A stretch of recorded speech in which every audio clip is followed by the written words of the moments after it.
Hello everyone, and welcome to today's Idiot Direct for May 2020. Before we begin, I want to say Happy Mother's Day. It's important to recognize your mother as, someone who brought you into this life, so make sure to thank your mother, give a gift, a card, or even flowers, but be sure to thank your mother today. But anyway, let's talk about the server and some games.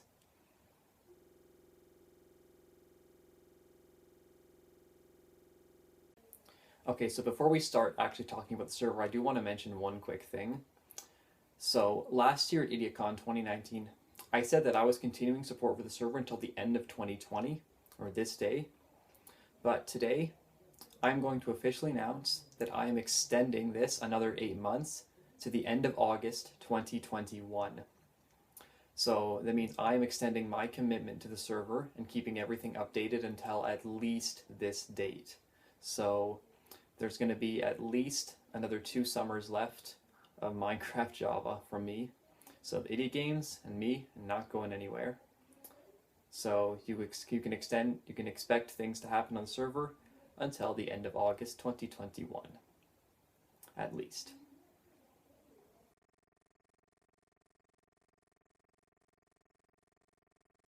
Alright, so let's talk about Lasertag 2. Now Lasertag 2 is of course a remake of an old game, Lasertag, which I've had on console for quite a few years actually, I think since 2015.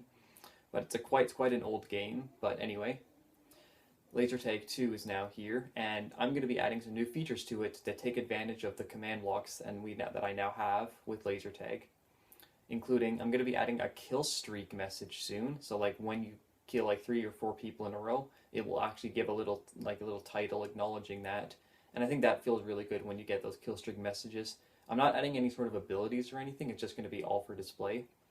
As well as I do plan to add more maps very, very soon to the game. I don't have anything prepared for today, but I do plan to add more maps, especially ones that are made for smaller groups of people, because the one we have right now is made for up to 48, but I do want to make maps that go down even just to like 8 players, or maybe even less for like 2v2s or 1v1s.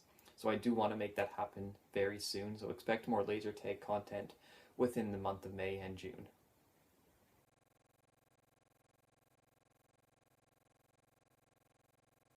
Alright, next up is Counterpush. Now, today we are rolling out the 1.2 update for Counterpush, which is actually a complete remake of the game.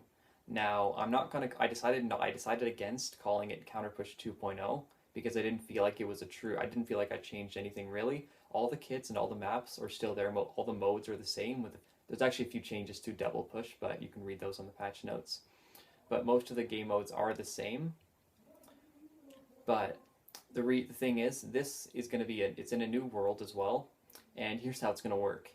The maps are going to be like all stored in certain areas, and the maps are then going to be cloned to actually where the code is, which means that the pods and the code is going to be stored underneath the map, and then the map is going to be always like on top, which means that when you're, especially for some maps like Nepal, where you had to teleport 450 plus blocks just to get to the spawn point from the death pods.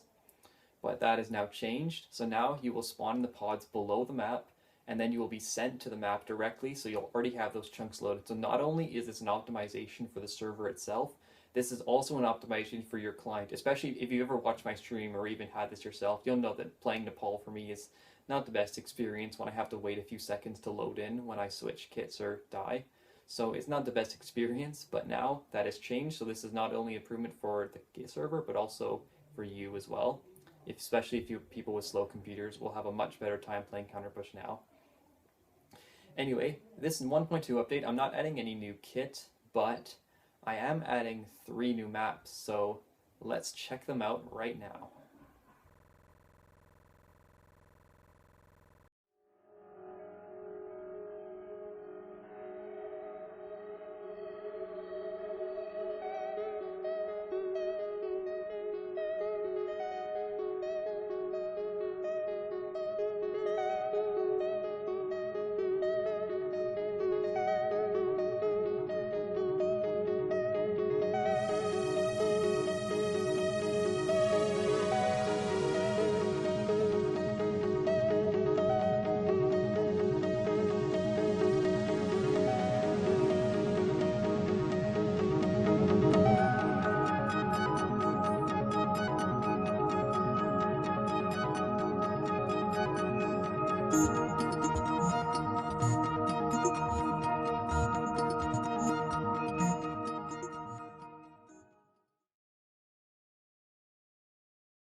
Okay, so the first map is a double push map.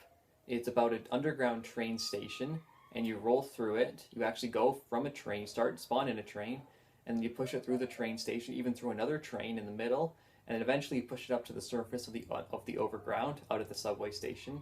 So it is a really cool map, double push, and we can't wait to play it. The second map is called Idiot Games World, and I think it's a really, really cool one. I had a lot of fun making it as well. It is a single push map, of course, so there's quite long. Now, the 3 checkpoints are all divided into unique areas.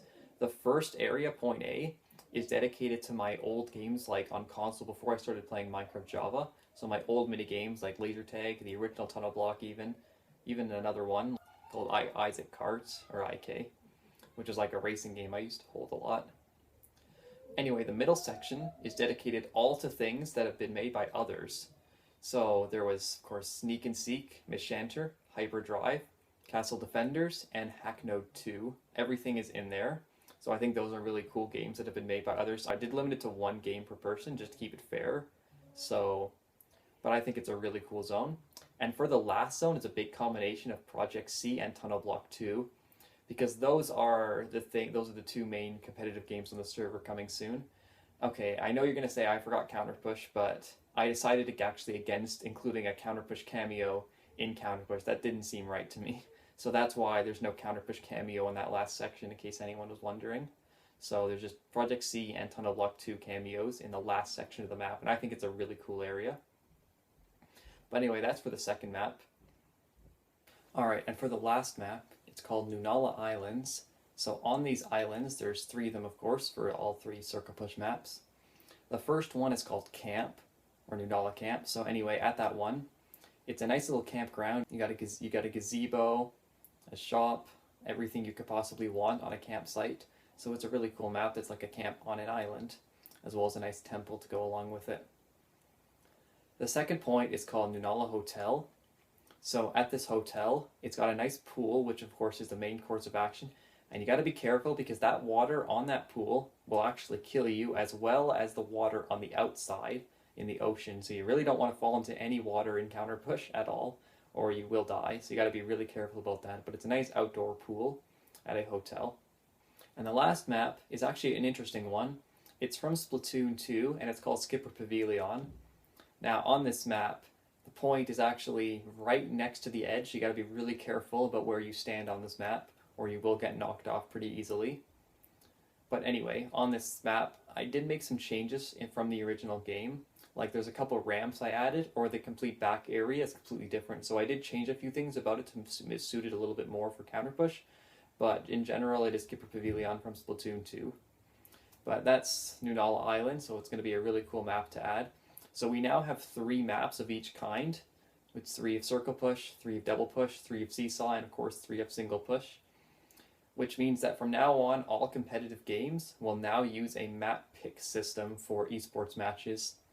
Speaking of esports matches, it's only now 13 days until Groink versus Happy Waffles 3, and I'm really excited to see how that match turns out, so make sure you tune in for that when the day comes on the 23rd of May 2020. Alright, and that about does it for me, but I've got one more thing to show off from a different game coming soon. Let's take a look.